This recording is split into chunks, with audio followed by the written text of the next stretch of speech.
السلام علیکم فرینڈز، آج کی تازہ خبر کے ساتھ سعودی نیوز ٹی وی چینل میں آپ سب کو خوش آمدید کہتی ہوں۔ امید کرتی ہوں آپ سب بالکل ٹھیک ہوں گے۔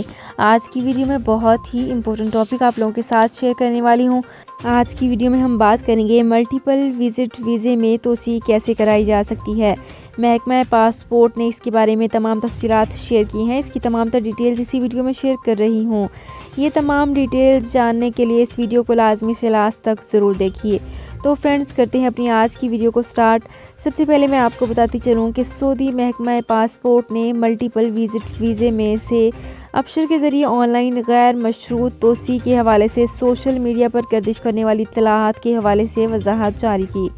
سعودی نیوز کے مطابق محکمہ پاسپورٹ نے بیان میں کہا کہ سوشل میڈیا پر گردش کرنے والی یہ اطلاع درست نہیں کہ ملٹیپل وزٹ ویزے میں اس کی ختم ہونے سے 7 روز قبل ابشر کے ذریعے آن لائن توسیع کی جا سکتی ہے۔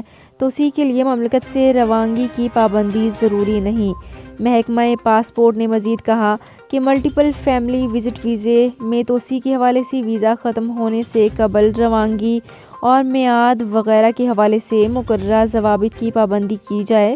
ویزا ختم ہونے کے 3 روز تک توسیع نہ کرانے کی صورت میں تاخیر کا جرمانہ ادا کرنا پڑے گا، جبکہ محکمہ پاسپورٹ کے مطابق اگر families visit visa single entry ہے تو ایسی صورت میں ابشر پر اکاؤنٹ کے ذریعے ویزے کی میعاد ختم ہونے سے 7 روز قبل توسیع کرائی جا سکتی ہے، بشرط یہ کہ مطلوبہ مدت کے حوالے سے وزٹرز کی میڈیکل انشورنس کرائی گئی ہو۔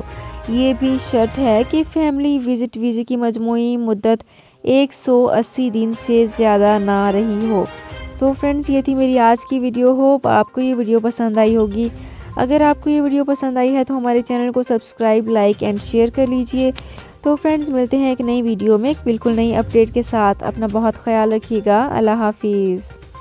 سعودی عرب میں مقیم غیر ملکیوں کے لیے بہت بڑی خوشخبری آ گئی ہے۔ اب کوئی بھی شخص جو اپنے ملک جانا چاہتا ہے اور اس کا اقامہ ایکسپائر ہو یا اقامہ ویلڈ ہو، شرکہ بند ہو، مسسہ بند ہو یا کفیل چھٹی نہ لگا رہا ہو یا کوئی بھی مسئلہ ہو تو آپ ہمارے ساتھ رابطہ کریں۔ ہم انشاءاللہ آپ کو 3 دن کے اندر اندر ایمبیسی کے ذریعے آپ کا خروج لگا کر آپ کو آپ کے ملک واپس بھیج دیں گے۔ کوئی بھی انڈین، پاکستانی، نیپالین، بنگلہ دیشی، سری لنکن یا کسی بھی ملک کا ہو، وہ آسانی سے بغیر کسی پریشانی کے اپنے ملک واپس جا سکتا ہے۔ جی ہاں، اسکرین پر آپ کے سامنے جو نمبر شو ہو رہا ہے اس پر آپ کانٹیکٹ کریں۔ انشاءاللہ 3 دن کے اندر اندر آپ کو آپ کے ملک واپس بھیج دیا جائے گا۔ مطلوب کیس والے رابطہ نہ کریں۔ شکریہ۔